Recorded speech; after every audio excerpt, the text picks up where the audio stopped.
For a long time, I believed the problem was me. Not because anyone ever said it out loud, but because everything slowly pointed in that direction. Medical appointments filled with careful pauses, test results explained in neutral tones, conversations that never accused me directly, yet always circled back to my body. My husband never questioned himself. "I've always been healthy," he used to say calmly. "Maybe your body just needs more time. These things happen." He said it so naturally that I accepted it as truth. We'd been married for years when we started trying to have a baby. In the beginning, he seemed genuinely excited. He talked about names, about teaching a child to ride a bike, about repeating moments from his own childhood. I held on to those moments, because when a dream feels shared, disappointment feels lighter. Or at least, that's what I told myself. Months passed, then years. Each negative test result added more silence to our home. He insisted everything was fine, that there was no rush, that we still had time. But something in his voice had changed. It wasn't anger. It wasn't sadness. It was distance. When the possibility of surrogacy was first mentioned, I felt two emotions collide inside me, relief and shame. Relief because there was still a path forward. Shame because I felt as if my body had failed us. He agreed almost immediately. "If this is the best way, why not?" he said casually, as if we were discussing a change in plans, not the future of our family. At the time, I saw support. Later, I would recognize strategy. He was the one who suggested a name. "I know someone," he said one evening almost too casually. "She's healthy, responsible. She's thought about being a surrogate before." I asked how he knew her. "From before we got married," he replied. "Nothing important." Something in my chest tightened, but I ignored it. Because when you want something badly enough, you learn how to silence your instincts. I met her weeks later. She was calm, confident, polite. She spoke about the process with ease, about boundaries and responsibility. But there was something in the way she looked at my husband, not inappropriate, just familiar, too familiar. He, on the other hand, seemed completely at ease around her. "She's perfect for this," he said afterward. "I trust her." Trust. The word stayed with me. We signed contracts, reviewed clauses, established rules. Everything looked clean on paper. Everything felt strangely distant in real life. I told myself that this was sacrifice, that motherhood required it, that love meant compromise. What I didn't know was that this story had been written long before I ever agreed to be part of it, and that the problem had never been my body. Looking back, the manipulation didn't arrive loudly. It came quietly, disguised as care.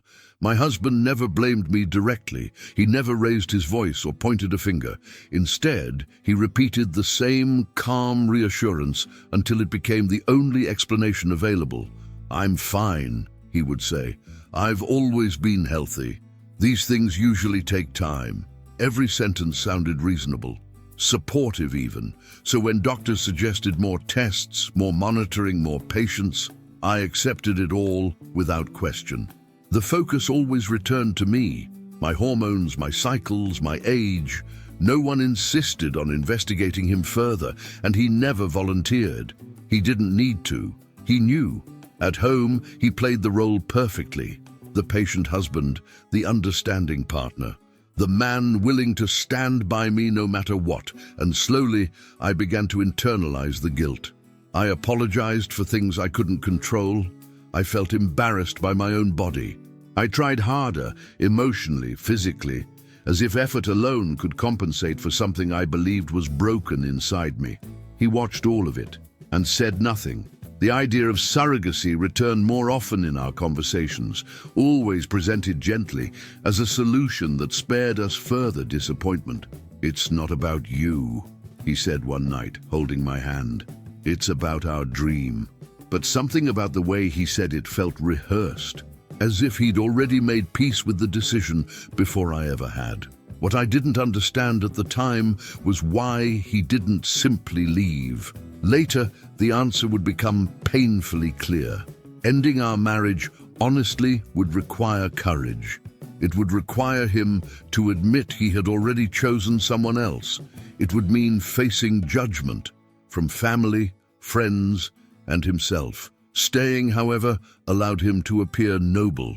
If I was the problem, then he was the patient hero. If I was infertile, then his eventual departure would seem understandable.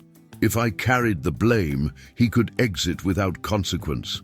And so he stayed, not because he loved me, but because I was useful. The woman he suggested as a surrogate didn't behave like someone entering a purely medical agreement. She moved comfortably in our space, spoke to him with ease, knew details about his schedule, his preferences, his moods. I noticed it, but dismissed it. Because questioning her would mean questioning him, and questioning him would mean questioning everything I believed about our life together. Instead, I questioned myself. Why am I uncomfortable? Why can't I just be grateful there's a solution? Why do I feel replaced before anything has even happened? He reassured me whenever doubt surfaced. You're overthinking. You're sensitive because this is hard. You need to trust me. Trust. The word began to feel heavier each time he used it. At night, I lay awake, replaying conversations, searching for something concrete, a reason to justify the unease growing inside me. But there was nothing obvious enough to confront, and that was the most damaging part. When manipulation doesn't leave bruises, it convinces you that the pain is your fault. I didn't realize yet that my self-doubt was exactly what he needed. As long as I questioned myself, I wouldn't question him. As long as I felt broken, I wouldn't notice that he was already planning a future that didn't include me. By the time I began to sense the truth, the narrative had already been carefully arranged. I just hadn't seen it yet. The truth didn't arrive through a confession. It surfaced through silence, through gaps in conversations that no longer aligned, through details that refused to make sense once I stopped forcing them to. I didn't wake up one morning determined to investigate him. I simply reached a point where believing him required more effort than doubting him. It started with paperwork. Old folders I hadn't opened in years, emails from clinics I had skimmed without reading carefully. Reports I assumed were duplicates of things we had already discussed. They weren't. One document in particular stopped me cold. It wasn't mine. The name at the top of the page was his. The date was from years earlier, long before surrogacy was ever mentioned. Long before I had begun blaming myself for something that felt increasingly unfamiliar.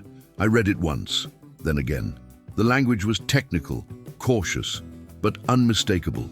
There was a fertility issue, not absolute, not irreversible, but significant enough to explain everything we had experienced.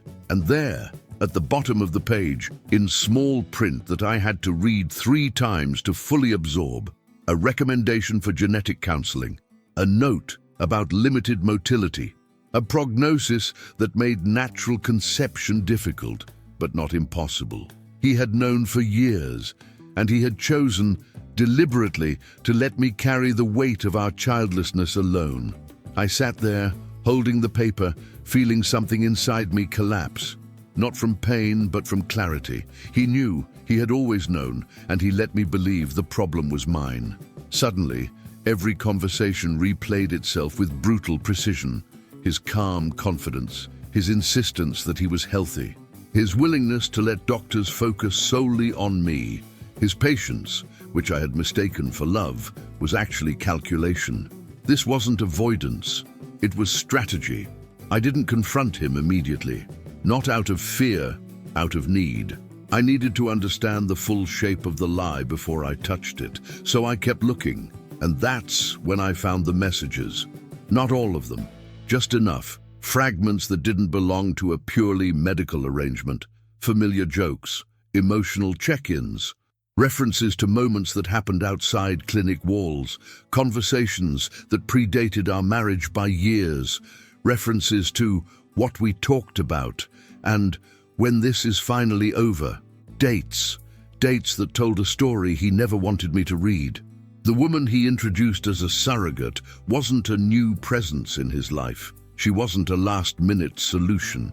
She wasn't chosen because of health, availability, or generosity. She was already there. She had always been there. The surrogacy wasn't the beginning of the betrayal. It was its disguise. The realization settled slowly, heavily, until there was no room left for denial. He didn't want to end our marriage cleanly. He didn't want to admit he had already chosen someone else. He wanted to transition, and I was meant to make that transition look reasonable. If I couldn't have a child, his choice would seem justified. If I appeared fragile, his departure would look compassionate. If I blamed myself, he could leave without ever facing himself. The pregnancy they were planning wasn't ours. It was theirs. I was simply the cover story. I confronted him that night.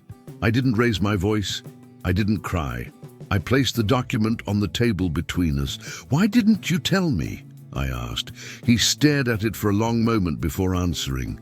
"I didn't want to hurt you." The words landed with a quiet cruelty. "You let me believe I was broken," I said. "You let me carry that alone." For years, he tried to explain. Fear, pressure, confusion. He said things got out of hand, that he never planned for it to go this far. But plans don't require intention to exist. They only require consistency, and he had been consistent for years. "I wanted a child," he said finally. "I just didn't know how to do this right." "You knew," I replied. "You just didn't want to be honest."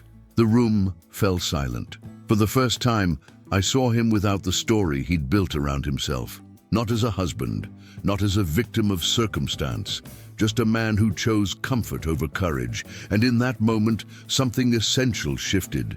The shame I had carried dissolved. The guilt disappeared. The self-doubt released its grip. I wasn't broken. I had been manipulated. That truth didn't destroy me. It rearranged me. And once rearranged, I could finally see what needed to be done. Once the truth surfaced, his story stopped holding together. Not all at once. Not dramatically. It unraveled the way poorly stitched fabric does, quietly, thread by thread, until there was nothing left to pretend was solid. He tried to continue as if nothing fundamental had changed, still spoke in careful tones, still used words like confusion, pressure, timing, still framed everything as something that had happened to him rather than something he had chosen. But now I was listening differently. I no longer reacted to his explanations. I observed them. And the more he talked, the more obvious it became that his version required constant adjustment. One detail contradicted another. One justification cancelled the last. He spoke too much, then too little, always recalculating. Meanwhile, I stopped participating in the performance. When friends asked questions, I answered politely and briefly. "We're separating." "Yes, it's final." "No, I'm fine." I didn't explain. I didn't defend myself. I didn't accuse him. And that absence of drama unsettled him more than any confrontation ever could. People began noticing the gaps on their own. Why was the surrogate never emotionally connected to her? Why had his infertility never been discussed openly? Why did timelines no longer align? He tried to control the damage, but control depends on silence, and silence was no longer his to command. At home, his presence became uncomfortable, not because of tension, but because of exposure. The truth has a way of changing how familiar spaces feel. He moved carefully around me, as if unsure which version of me he was dealing with now. One evening, he finally said what he had been circling for weeks. "I never meant for things to end like this." I looked at him calmly. "They didn't end," I replied. "They revealed themselves." He frowned. "That's not fair." I almost smiled. "Fairness would have been honesty," I said. "This is consequence." He grew frustrated then. Not angry, frustrated. As if I were refusing to play my assigned role. "You're acting like everything is black and white," he said. "Life doesn't work that way." "No," I answered. "Lies do." That was when I understood something clearly. He wasn't afraid of losing me. He was afraid of losing the version of himself that depended on my silence.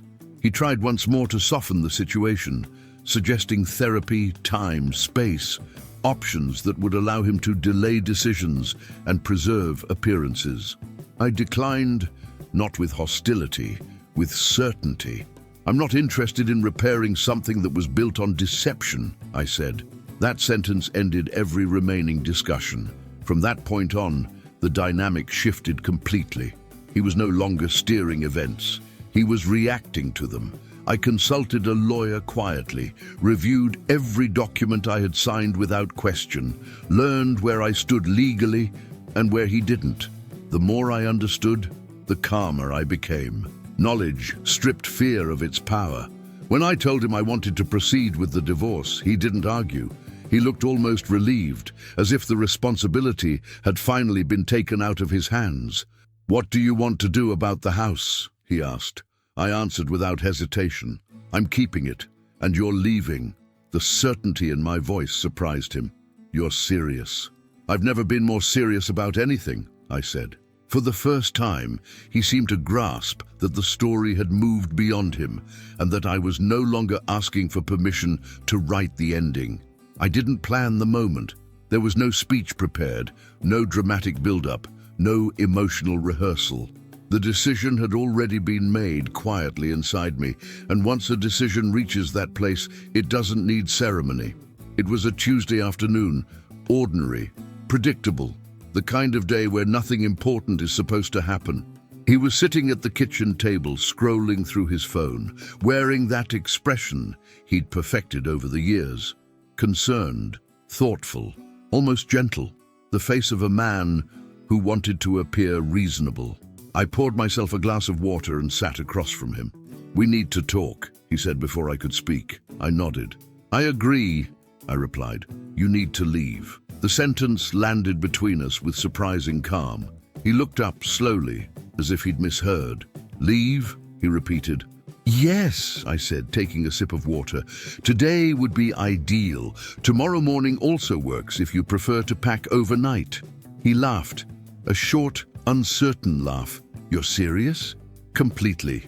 The disbelief on his face was almost comical, not because he didn't expect conflict, but because he didn't expect certainty.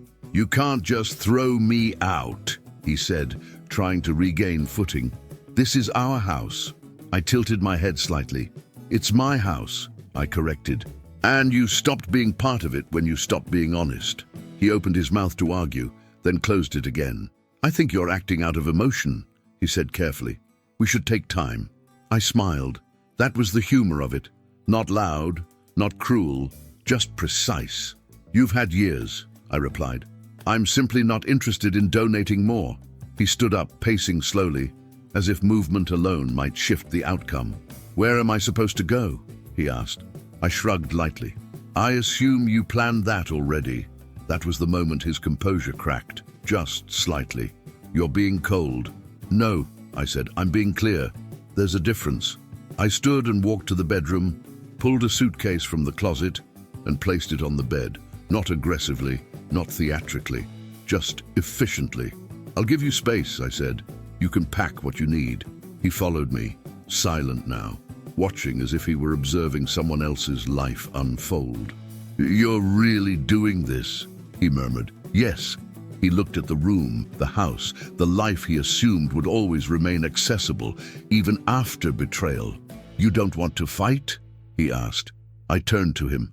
"I don't need to." That answer seemed to unsettle him more than anger ever could.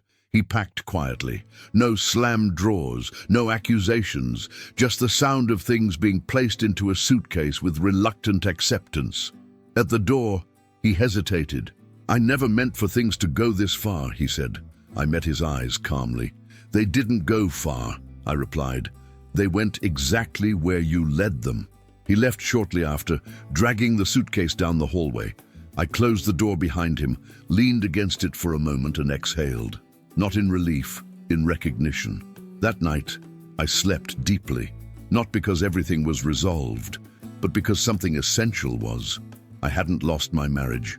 I had ended a performance that required me to disappear, and that, I realized, was the most honest thing I had done in years. After he left, something unexpected happened. Nothing, no dramatic fallout, no public scenes, no urgent messages demanding explanations. And yet, his version began to unravel, not because I spoke, but because lies require constant maintenance. And the moment he walked out of the house, he lost access to the silence that had protected him. He tried to present himself as a man caught in an unfortunate situation, told friends we had grown apart, said the process had been overwhelming, framed everything as complicated, emotional, difficult. The problem was that people started asking questions, simple ones. Why had the infertility only ever been discussed as hers? Why was the surrogate never emotionally connected to her? Why did the genetic material come from him and another woman? Each question forced him to adjust his story. Each adjustment made it weaker. Meanwhile, I didn't correct anyone. I didn't need to. Documents speak clearly when they're allowed to. The contracts, medical records, and timelines did the talking for me. They showed that the surrogate had never been chosen as a solution for our situation. She had been chosen as a vessel for his plan. There was no bond between us because there was never meant to be one. The pregnancy was created using his genetic material and that of the woman he was already involved with. The surrogacy wasn't a bridge toward parenthood. It was a detour around accountability.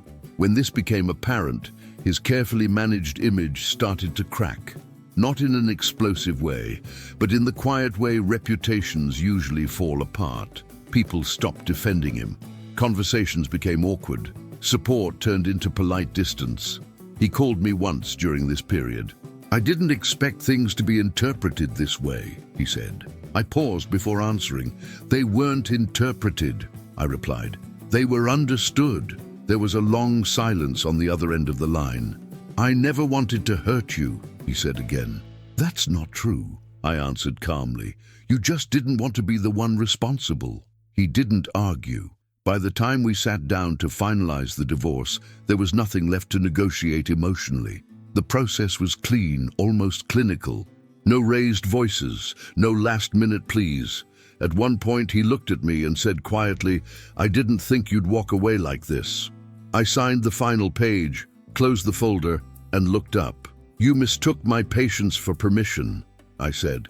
That ended the conversation. Walking out of that office, I felt lighter than I had in years.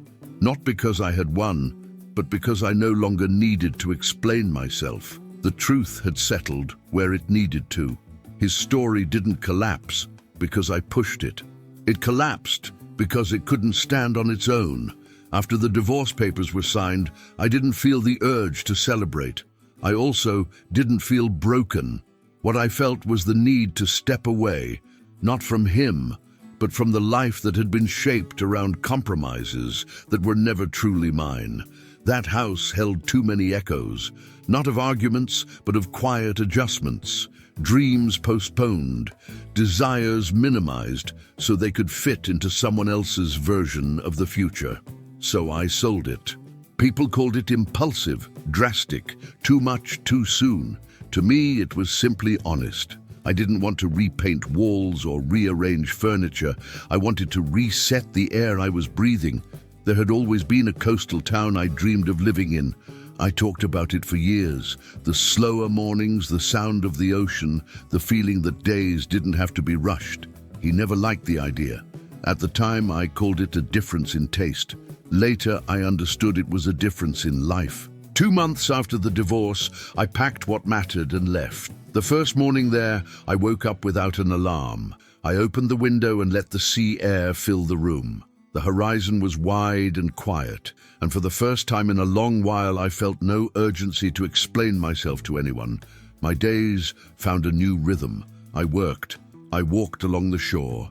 I cooked meals for one and enjoyed them. Sometimes the silence felt large, but it never felt empty. I wasn't running from anything.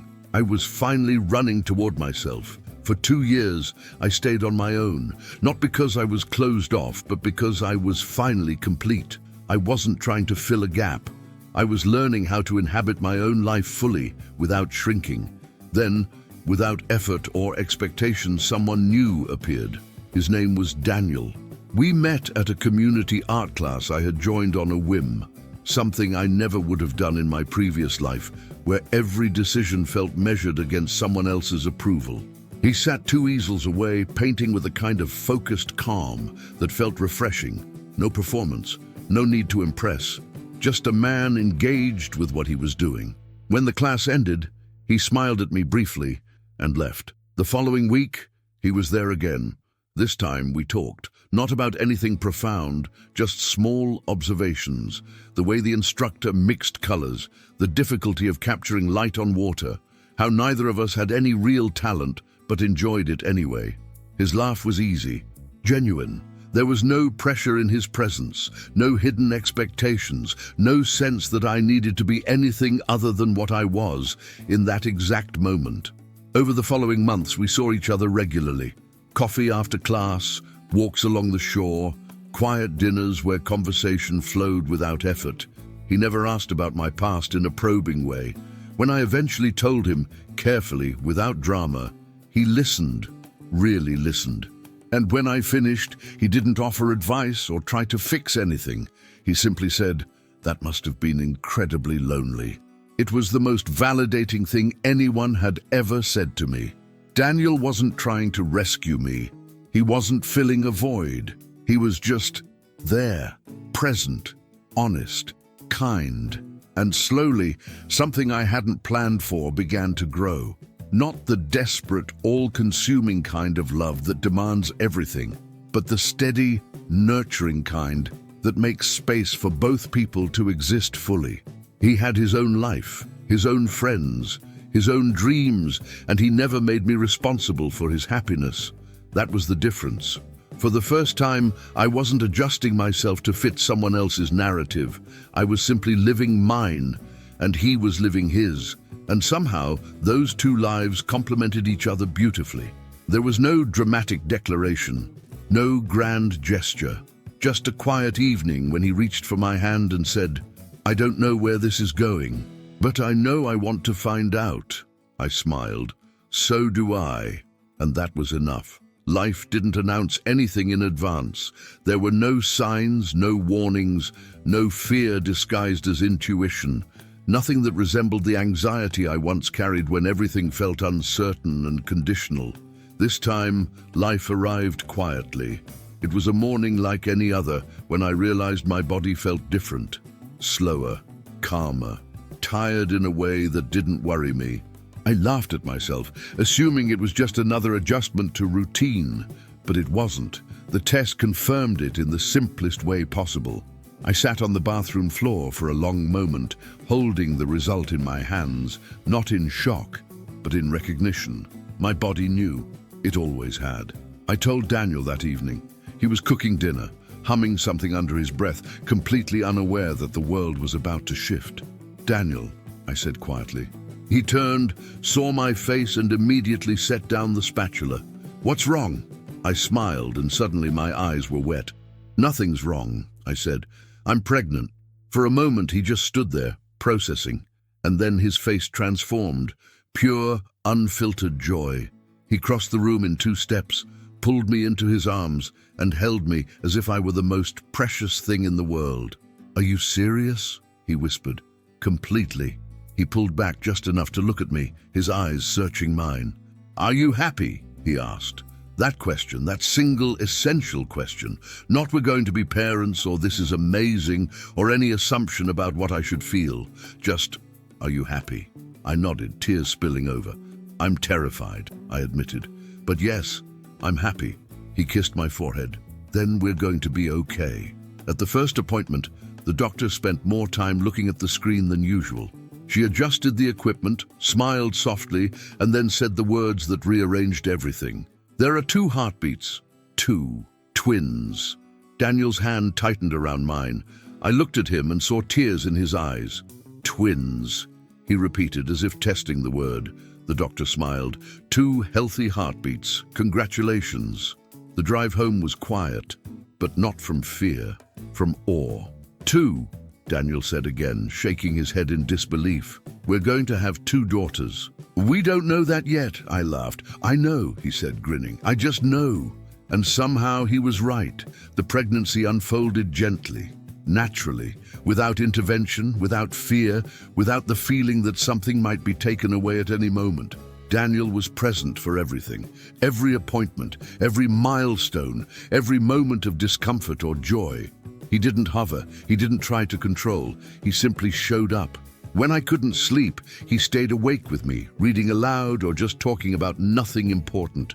When my body ached, he learned how to massage my feet without me asking. When I cried for no reason, he held me and said, "You don't have to explain." He built the cribs himself, 2 matching ones side by side, and painted the nursery a soft, warm yellow. "Because they should wake up to light," he said simply. He talked to my belly every night before bed. "Hey girls," he'd say softly, his hand resting gently on my stomach. "It's me again, your dad. Just wanted to let you know we're ready whenever you are."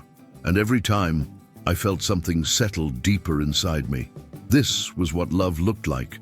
Not grand gestures, not promises made in desperation, just steady, reliable presence. When my daughters were born, everything aligned at once. 2 little girls, strong and calm, arriving without any of the weight that once surrounded the idea of motherhood in my life. The delivery was long, but not traumatic. Daniel never left my side. When the first baby was placed in my arms, I looked down at her tiny, perfect face and felt something I had never felt before: completeness. Not because she filled a void, but because she confirmed what I had slowly learned over the past few years. I was never incomplete. I was never the problem. I had simply trusted the wrong story. The second baby arrived minutes later, and Daniel held her with a kind of reverence that made my heart ache in the best way. He looked at me, tears streaming down his face, and said, "Thank you." I shook my head. "We did this together." He smiled. "Yeah, we did." The first weeks were overwhelming in the way all new parenthood is. Sleepless nights, endless feedings, the constant hum of adjustment. But Daniel never wavered. He changed diapers at 3 a.m. without complaint. He learned to soothe one baby while I fed the other. He sang ridiculous songs that made no sense but somehow always worked. And when I doubted myself, when exhaustion made me question everything, he reminded me gently, "You're doing beautifully. Look at them. They're perfect because of you." Our daughters grew, not into the fantasy I once imagined, but into something real. They had Daniel's calm temperament and my stubborn determination. They laughed easily and loudly. They reached for both of us equally, never favoring one over the other. And Daniel loved them with a fierceness that took my breath away. He was the kind of father who got down on the floor to play, who read the same book 17 times without complaint, who noticed when one twin was quieter than usual and made space for her to feel seen. "You're a natural," I told him one evening, watching him rock both girls to sleep. He looked up, smiling tiredly. "I just love them," he said simply. "It's not hard to show up for people you love." And that's when I realized this was the difference. Love wasn't supposed to be hard. It wasn't supposed to require me to shrink. It wasn't supposed to feel like a performance. Real love showed up. It stayed. It made space. 5 years later, I wake up to the sound of laughter. 2 little girls, wild-haired and barefoot, are running through the house, chasing each other with the kind of joy that only children possess. Daniel is in the kitchen, making pancakes shaped like stars. "Daddy, mine's broken," one of them shouts. "That just means it's extra special," he replies, grinning. She considers this seriously, then nods. "Okay." I stand in the doorway watching them and feel gratitude so deep it almost hurts. Not because everything is perfect, but because everything is real. These girls would grow up knowing that love isn't something you compete for, that respect isn't negotiated, that silence, when chosen, can be the most powerful answer. They would know their mother walked away from something that diminished her, and that she walked towards something that let her bloom. Daniel catches my eye and smiles. "Good morning," he says softly. I smile back. The best, because it is. Not because there's no struggle, but because the struggle is shared. Not because there's no doubt, but because the doubt is met with patience. Not because everything is easy, but because everything is honest. I didn't need revenge. I didn't need validation. I didn't need to explain myself to anyone. My life spoke for me. The woman who was once replaced learned she never lost her place. She simply walked away from a space that no longer deserved her. And in doing so, she found something far more valuable. A life built on truth. A love built on respect. And two little girls who would never have to wonder if they were enough, because they would see every single day that their mother always was. This story is about dignity, not revenge. About clarity, not bitterness. About a woman who learned that walking away from the wrong story was the first step toward writing the right one. If this story touched your heart, please subscribe to Stories We Tell, leave a like, and share it with someone who needs to hear it.